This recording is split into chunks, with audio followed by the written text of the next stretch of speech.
Pra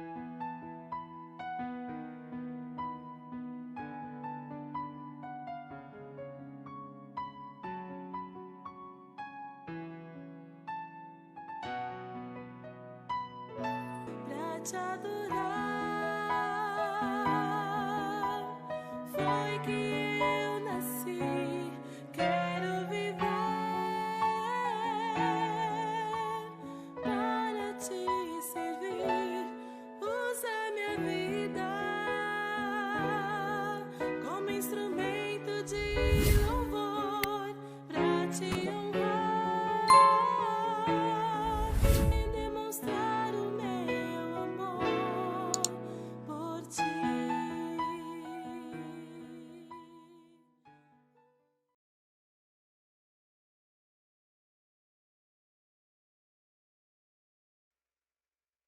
Bom dia, bom dia. Começando mais um Café e Comunhão. Hoje nossa leitura e reflexão no livro de Cântico dos Cânticos, ou Cantares de Salomão, ou só Cantares. Esse então é o 22º livro que nós vamos iniciar. Então nós estamos aí de 39 livros do Velho Testamento. Vamos iniciar hoje o 22º. Então temos ainda uma jornada pela frente, né? Esse é um livro curto de 8 capítulos. Mas depois nós temos Isaías, que 66 livros, e assim temos alguns profetas menores com um número grande de capítulos, né? E depois os profetas menores vão diminuindo, tá bom? Mas de qualquer forma é uma longa jornada que temos ainda pela frente. Esperamos a sua companhia, esperamos que você possa compartilhar o vídeo com o maior número de pessoas possível, né? Para que possam ter acesso à leitura e à reflexão da Palavra de Deus, tá bom? Hoje nós vamos ter uma parte, então, introdutória do livro, dando uma olhada, então, num resumo, então, desse livro de Cântico dos Cânticos, e a partir de amanhã, então, entramos no nosso próximo encontro, entramos no capítulo 1, né? E aí, lendo como temos feito, versículo por versículo, ok?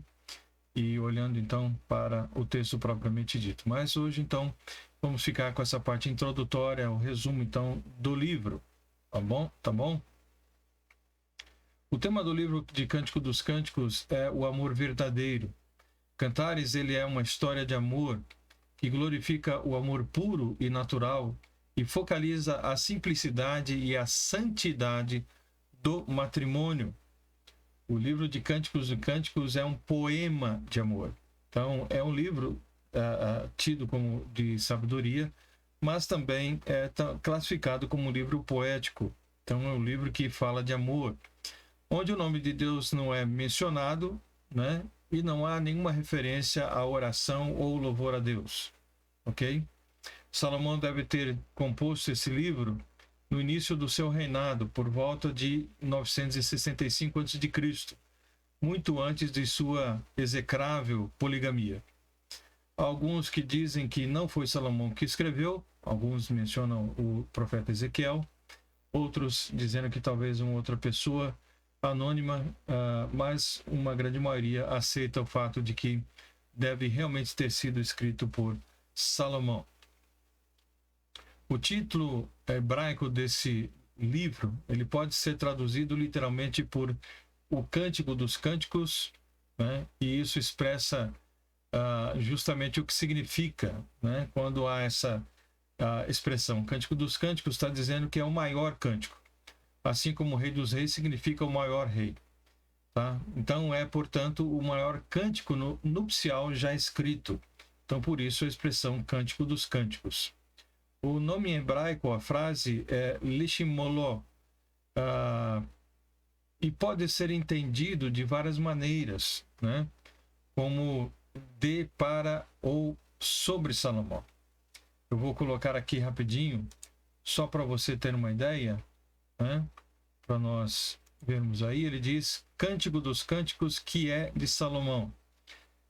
Esse que é de Salomão, ele pode ser traduzido também para Salomão, né? Ou sobre Salomão. Então, a palavra, né, no hebraico, ela pode ter mais do que um significado, tá? Então, quando você fala Cântico de Salomão, Cântico dos Cânticos, que é de Salomão, dá a entender que foi ele que escreveu. Se você coloca que é para Salomão, né, está sendo escrito para ele, alguém escreveu para ele. Ou sobre Salomão, então alguém que escreveu a respeito de Salomão, tá? Então a frase no hebraico dá a entender essas três questões. Por isso, algumas dificuldades de interpretação e saber quem realmente é o autor desse livro, ok? Então essa é uma informação importante para nós, tá? Então esse título ele pode implicar que Salomão escreveu a poesia, que os poemas foram então dedicados a ele ou que são canções compostas sobre ele. Interessante que o próprio nome Sulamita, que é mencionado aqui, né, como justamente a pessoa pela qual ele se apaixona, é um nome especial, porque é o feminino do nome Salomão. Então alguns dizem que ele estava falando a respeito de si mesmo, né? Pode ser que tenha ela sido uma mulher idealizada por Salomão para descrever justamente o anelo do seu coração por uma pessoa amável e perfeita, tá? A escolha desse nome, então, para amada, demonstraria que a aspiração de Salomão era encontrar alguém com quem ele se identificasse totalmente, alguém que participasse da sua vida e dos seus interesses, como Deus espera que cada um dos seus filhos faça, tá? Então, Salomão pode ser, é o que nós estamos falando aqui, pode ser justamente o significado, a sulamita, o significado feminino do nome Salomão, então seria apenas uma pessoa idealizada e não realmente um personagem. Essa é uma das linhas, um dos pensamentos a respeito do escrito, então, deste poema, tá? Salomão, ele foi um escritor ativo de 1005 cânticos. Isso você pode ver no primeiro livro de Reis, capítulo 4, versículo 32. Nós já vimos isso, já passamos por lá. E o seu nome consta no versículo inicial, né, como nós vimos aqui no capítulo 1, versículo 1, que fornece então o título também para o livro, tá? E existem outros 6 trechos, né, do livro que mencionam isto. Versículo 5, capítulo 3, versículo 7 e 9, versículo 11 e capítulo 8, 11 e 12. Então, o escritor também se identifica como noivo, né? É possível que o livro tenha sido originalmente uma série de poemas, então, trocados entre ele e a sua noiva. O livro, então, de Cantares de Salomão, ou Cântico dos Cânticos, é um poema lírico, escrito para exaltar as virtudes do amor entre um marido e a sua esposa. O poema claramente apresenta o casamento, né, como sendo um plano de Deus. Um homem e uma mulher devem viver juntos dentro do contexto do casamento, amando um ao outro, né, espiritualmente, emocionalmente e fisicamente. Então, guarde bem isso, tá? Então, descreve, então, amor de um homem e de uma mulher, tá? E que dentro desse contexto do matrimônio, do casamento, eles devem se amar e viver, praticar, né, uma vida juntos, espiritualmente falando, emocionalmente falando e fisicamente falando.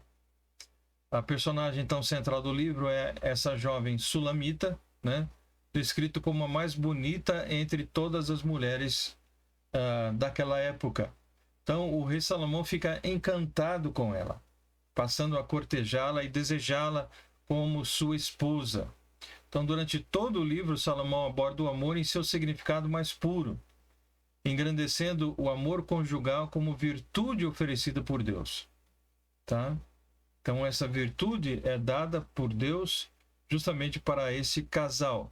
Então, além disso, há a descrição de como surgiu esse amor, bem como ele também se fortaleceu. Então, de acordo com a nossa leitura, nós vamos percebendo isso claramente. O conteúdo geral do cântico aborda elementos, então, considerados pela religião essenciais ao ser humano, como o amor e o casamento, que é visto, então, como uma expansão desse amor e deve ser considerado um acontecimento de pureza em meio ao mundo profano, né? Então, está falando da santidade de um casamento no meio de um mundo que é profano, né? Então, um casamento puro, um casamento que foi idealizado pelo nosso Deus. muitos comentaristas aplicam a mensagem do livro como uma analogia entre o amor de Cristo pela sua igreja. Então, alguns dizem que é isso, outros dizem que não é isso, que é algo literal, relatando o amor de um homem por uma mulher. Tá? Existe ainda uma outra hipótese que a gente considera menos plausível, mas que na verdade é uma sulamita, porque é mencionado também um pastor, então ela era apaixonada por esse pastor, e Salomão estaria então se intrometendo nessa situação, tentando então cortejá-la para que ela então pudesse ficar com ele, e ele é rejeitado por ela.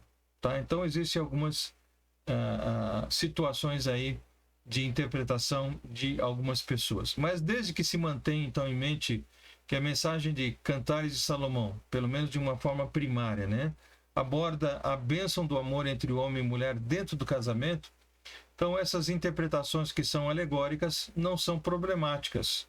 Não seria nenhum problema de justamente concordar com o fato do amor de Cristo para com a sua igreja, o noivo para com a sua noiva, que é assim mencionado no texto bíblico, Cristo como sendo o noivo e a igreja como sendo sua noiva.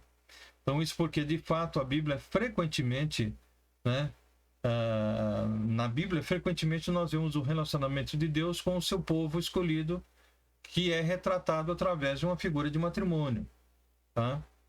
E da mesma forma o amor do marido pela esposa é visto como um tipo do amor de Cristo pela igreja. Então não há nenhum problema se também essa linha alegórica for adotada. Esse livro então combate dois extremos: o ascetismo, que é a negação de todo o prazer, então de pessoas que dizem que a vida conjugal é apenas para a procriação, mas também ela combate o hedonismo, que é aqueles que buscam apenas o prazer, né? Então, pelo prazer fazem qualquer coisa e acabam vivendo uma vida realmente permissiva, uma vida de muita liberdade, né? No caso aí, não liberdade, mas uma libertinagem muito grande. Então, uma vida realmente onde tudo é possível, tudo se pode fazer. Então, o casamento exemplificado em Cantares de Salomão é um modelo de atenção, de empenho e de prazer. É sobre isso que o livro vai falar. Agora, há um fato curioso também no livro de Cantares, porque os 8 capítulos do livro fazem referência a pelo menos 15 espécies diferentes de animais e 21 espécies de plantas, tá? Que são mencionadas então no livro. Estão falando sobre alguma coisa bem do campo mesmo, né? Porque são mencionados todos esses animais e também as plantas.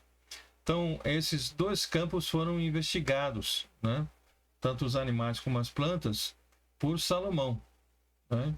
Em outros textos, em outros trechos também dos seus cânticos, dos seus escritos. Você pode ver isso também no primeiro livro de Reis, capítulo 4, versículo 33. E, finalmente, há referências geográficas no livro, né, de lugares de todas as partes da terra de Israel, o que sugere que o livro foi composto antes da divisão da nação entre Reino do Norte e Reino do Sul. Isso a gente vê acontecendo justamente com Roboão, filho de Salomão. Então, liturgicamente, Cantares de Salomão veio a ser um dos dois, aliás, dos 5 rolos da terceira parte da Bíblia hebraica. Tá? Então, cada um desses rolos, 5 rolos, era lido publicamente em cada uma das festas anuais dos judeus. O livro de Cântico dos Cânticos era lido na festa da Páscoa. A Bíblia hebraica ela é dividida em 3 seções: a Torá, que é a questão da lei, o Neviim, que são os profetas, e o Ketuvim, ou Ketubim, que são os escritos. Cantares de Salomão faz parte desse terceiro grupo chamado Ketuvim ou Ketubim, tá? Que são justamente os escritos. Então, isso dentro dessas seções, né, dessa divisão da Bíblia hebraica. Ok? Muito bem.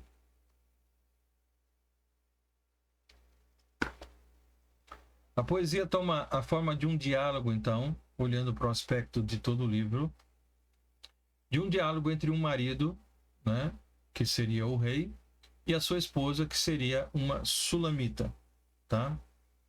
Então, falando da sua origem, de onde ela veio. Então, podemos dividir o livro, né, em 3 sessões. Capítulo 1, versículo 1 até o capítulo 3, versículo 5, como sendo o namoro, né, desse casal. Dos versículos do capítulo 3, versículo 6 até o capítulo 5, versículo 1, podemos ver o casamento desse casal. Do capítulo 5, versículo 2 até o capítulo 8, versículo 14, a maturação do casamento, tá? O amadurecimento desse casamento. Então, a canção começa antes do casamento, mostrando como a noiva anseia para estar com o seu noivo e receber suas carícias. No entanto, ela aconselha a deixar que o amor se desenvolva naturalmente, no seu próprio tempo, né? O rei elogia a beleza da Sulamita, superando os seus sentimentos de insegurança, né, com relação a si mesmo. Então, a Sulamita tem um sonho no qual ela perde Salomão e busca por ele em toda a cidade.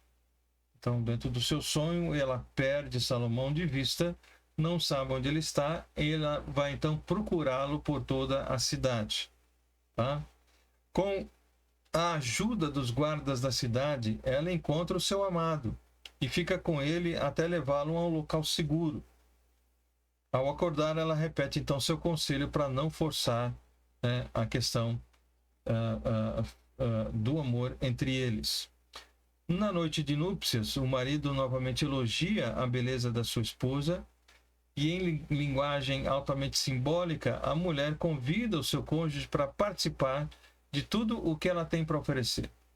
Eles fazem, então, tem a sua noite de núpcias, né? E Deus abençoa, então, essa união. E com a maturação do casamento, o marido e sua mulher passam, evidentemente, por um momento difícil, né? Que é simbolizado num outro sonho.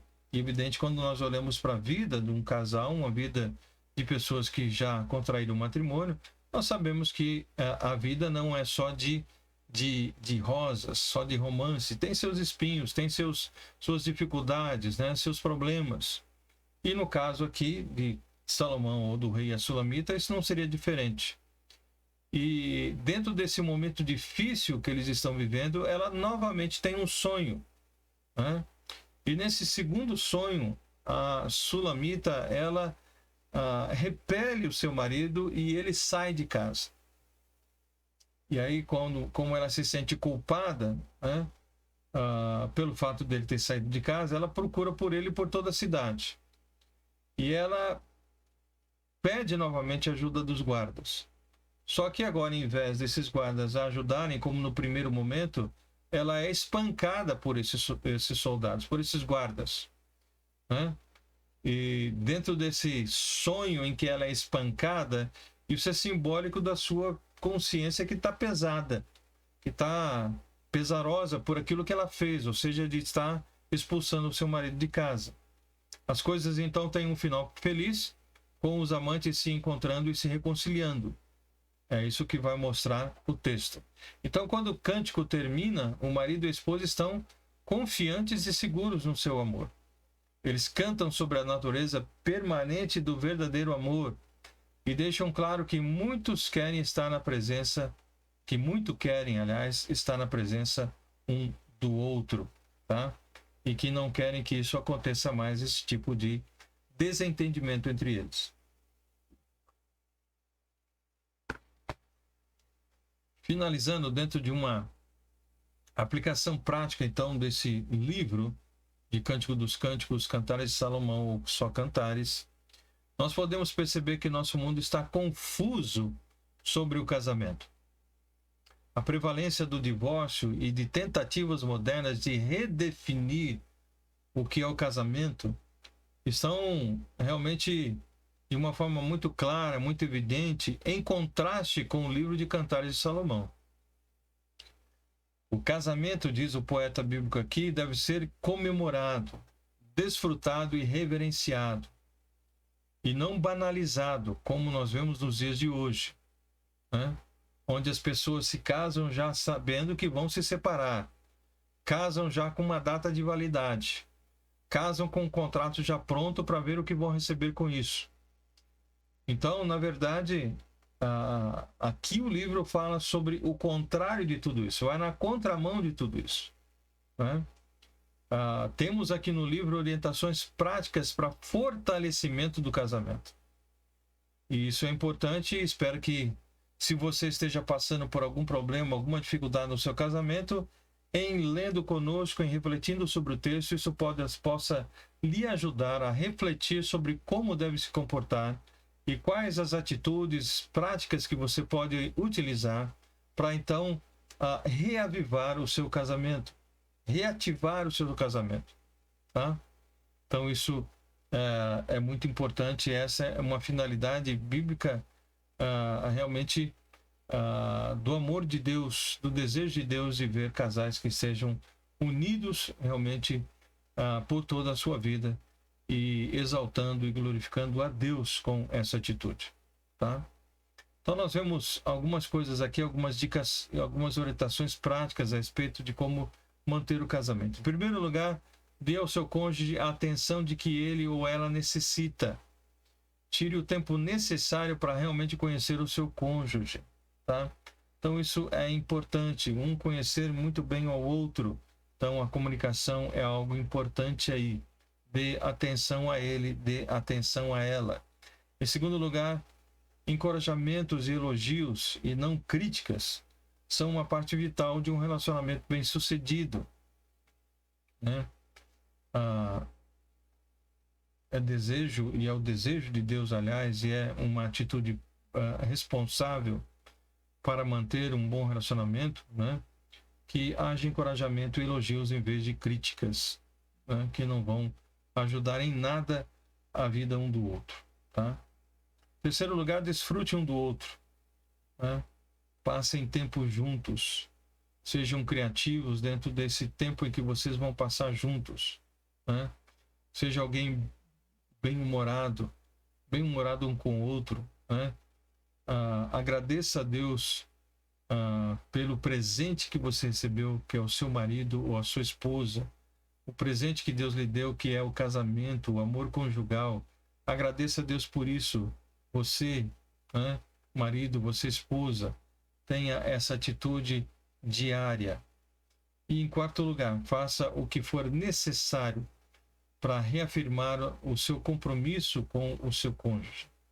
Reafirme sempre isso, né?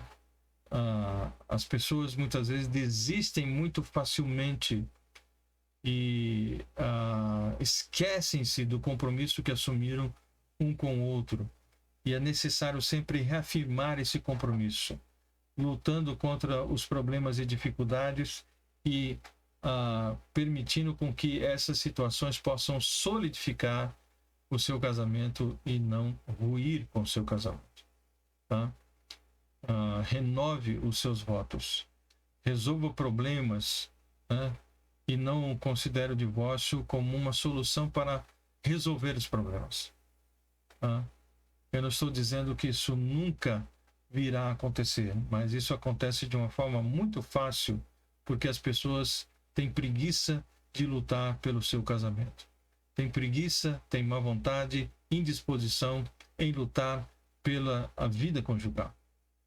Desistem facilmente diante do primeiro problema, diante da primeira dificuldade, tá?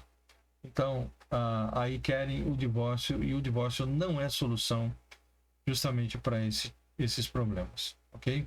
São pessoas diferentes que estão convivendo e precisam ter paciência, precisam ter respeito, consideração, precisam ter muita disposição e força de vontade, né, para manter o compromisso que assumiram diante de Deus e diante de testemunhas. Então, Deus quer que vocês vivam em um amor profundamente tranquilo e seguro. Cada um de nós, casados, vivamos, né, num ambiente profundamente tranquilo e seguro. É o desejo de Deus para a sua e para a minha vida. E é sobre isso, então, que o texto de Cântico dos Cânticos vai falar em cada um dos seus 8 capítulos, ok? Então, Deus permitindo, amanhã começaremos o capítulo 1. Então, pensando sobre essas questões práticas que nós vimos aqui, olhando para as divisões, né, que nós mencionamos aqui anteriormente. Primeiro vendo a questão do namoro, né, do capítulo 1 até o capítulo 3, versículo 5. Depois olhando para o casamento propriamente dito, a vida conjugal do capítulo 3, versículo 6 até capítulo 5, versículo 11. E depois a maturação, a maturidade, o amadurecimento desse casamento dos versículos capítulo 5, versículo 2 até o capítulo 8, versículo 14. Ok? Então, que seja o seu desejo participar e também compartilhar esse vídeo. A questão familiar, a questão conjugal é algo que tem sofrido muitos ataques e talvez você esteja sofrendo esses ataques ou saiba de alguém que está sofrendo esses ataques. Convide-o, né?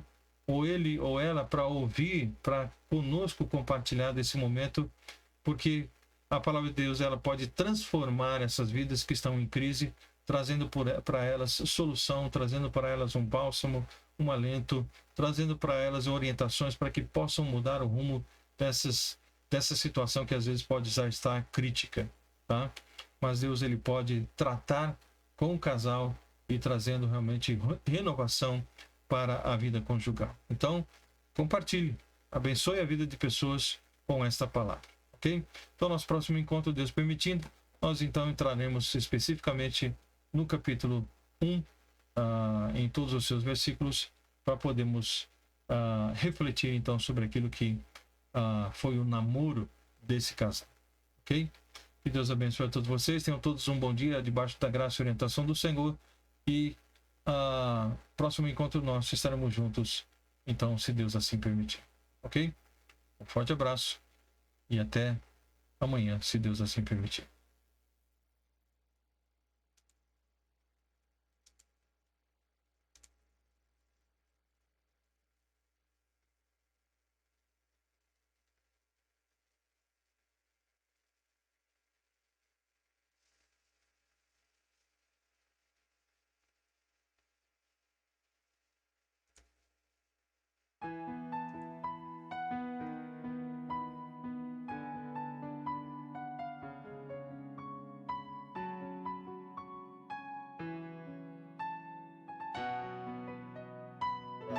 Pra te adorar.